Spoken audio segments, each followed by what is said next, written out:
lalo na sa mga social networking sites.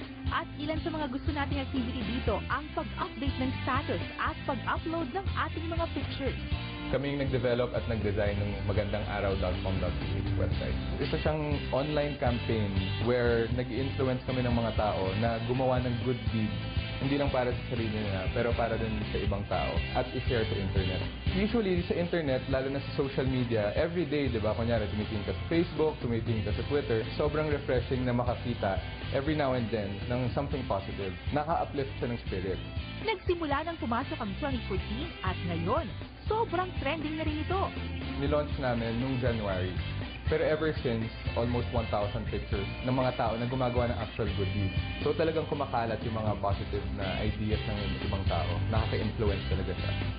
Kahit saan, marami tayo nakikita na gumagawa ng good deeds, kaya naman siguradong marami ring magla-like dito.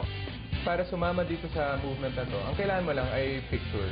Picture para patunayan na ginawa mo yung good deed. Tapos pupunta ka lang sa magandangaraw.com.ph, magre-register ka lang, mag-upload ka lang ng photo, tapos pwede mo na i-share sa ibang tao. So it's really all about making someone smile or giving someone a magandang araw. Ang pag-share ng ating mga pictures na may ginagawa tayong mga good deeds para sa iba ay tulad din ng pagbati at pamamahagi sa iba ng isang magandang araw.